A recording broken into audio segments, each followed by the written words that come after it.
good, y'all? So I want to know the King Cal 516 live in the mix, and this is the Switch Flames podcast. Be sure to check out our website, www.switchflames.com. Hit us up on Twitter at Switch Flames, and definitely check out the Facebook and YouTube page at Switch Flames Podcast.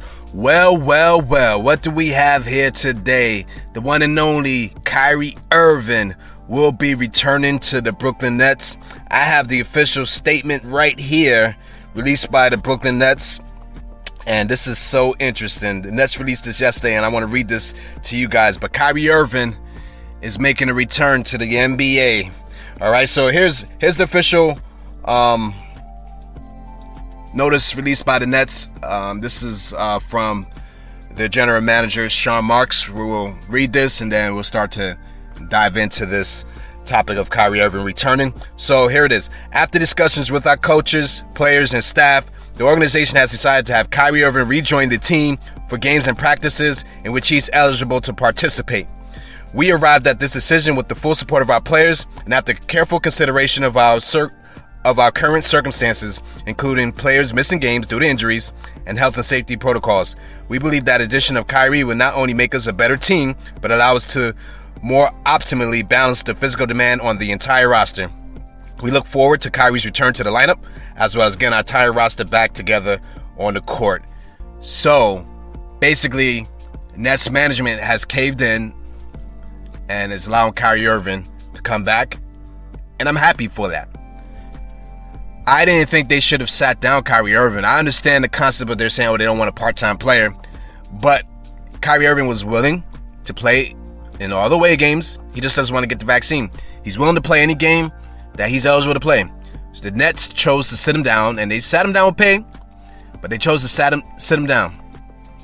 So now they're caving in. So I just think that it shouldn't have took all this situation to go on to make you guys change your mind. I think the right thing from the beginning was just let them play the away games, and as the season progresses, try to figure out what the options might be to, moving forward, right? Kevin Durant has been a monster. Kevin Durant is a monster. He's one of the best players, if not the best player in the league. So he's been holding the fort. James Harden has been great playmaking. He hasn't been the same scoring threat he's been over the last few years. A lot of, the rule changes seem to have affected him. So this will help Kevin Durant a large degree, just take some of the pressure off him. But Kevin Durant is also capable of handling that pressure. Make no mistake about it. But Kyrie Irving on this team, this is what elevates him to championship status. Having those three-level caliber guys at the top who are, for the most part, high efficient players. You know what I'm saying? Kyrie, who's coming off a season where he had 50, 40, 90. You understand what I'm saying? Kyrie is an animal, right? And so he changes his whole dynamic for this team. You know what I mean? And this is what propels them. Having those three guys who are so gifted the way they are at the top of the lineup, this is what makes them a championship threat. I don't see the Nets, even though they were number one in the East, I don't see them as a legitimate championship threat with just KD and James Harden at the top. Kyrie Irving, to me, is the guy who puts them over the top because he's another assassin. I don't really consider James Harden an assassin, right? Kevin Durant is an assassin. So now you got two assassins, where a lot of teams may not even have one assassin, or they may just have one assassin, right? The Brooklyn Nets legitimately have two high-end, high-efficient assassins on that court that you can trust in the clutch, Kyrie Irving and Kevin Durant. And that's a luxury that you don't have if one of them is sitting out. So I'm happy that Kyrie is getting to play. It's only for away games right now, but hey, something is better than nothing. And like I said, as the season progresses, maybe they can figure it out. You know what I mean? But this is good news, in my opinion, that Kyrie Irving is being allowed to play.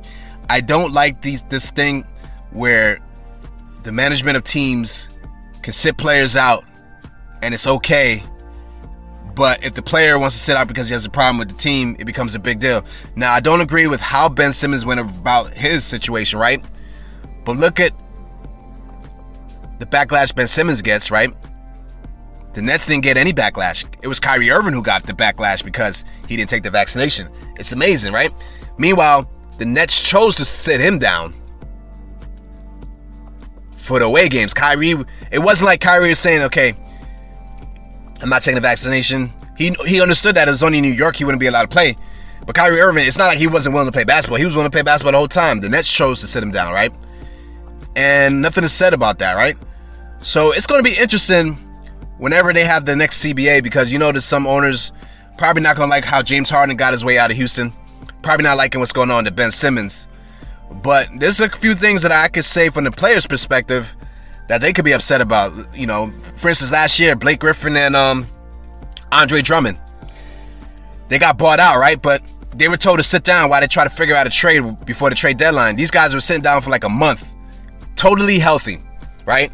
While the teams try to work out a trade, which most of us knew that you weren't going to find a trade with those guys' contracts. So that was wishful thinking. So they ended up, both teams ended up buying out those players. Those players later went on to join different teams, but they had to sit out while they were completely healthy. But nothing is said when management does things like that, right? But it's, you know, but they'll be mad because Ben Simmons, you know what I'm saying? Yeah, you know, they'll be supportive of Philadelphia finding Ben Simmons as much as they can because he's not showing up. I get it. Business is business. It's part of the contract, so I get it.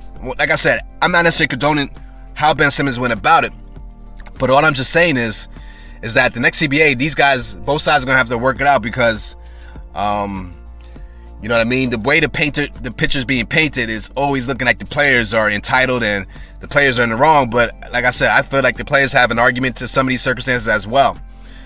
Anyhow, Kyrie Irving is back. That's exciting news. It looks like, just so you guys are aware, his return won't be right away. Even to get back to practicing with the team, he's going to have to pass a series of COVID tests before he's even allowed to practice with the team. Remember, when the season starts, teams don't practice as much as well, right? So they're going to bring him in and see what kind of game shape he's in. You know what I mean? So they're going to rev him up. So don't think you're going to see Kyrie Irving like in the next game. It's going to be probably a few weeks before you actually see him on the court. They're going to rev him up, make sure he's in good shape, and just ramp up his conditioning and getting ready. So it'll probably be a few weeks before we see him. But nevertheless, I'm excited. Kyrie Irving is one of the most exciting players in the league, in my opinion, to watch. And so let me know what you guys think in the comments about Kyrie Irving's return. It's your boy King Cal 516 signing off. Please hit the like, hit the subscribe, and also hit that notification tab to stay up to date with all things Swiss Flame Podcast. Till next time, peace.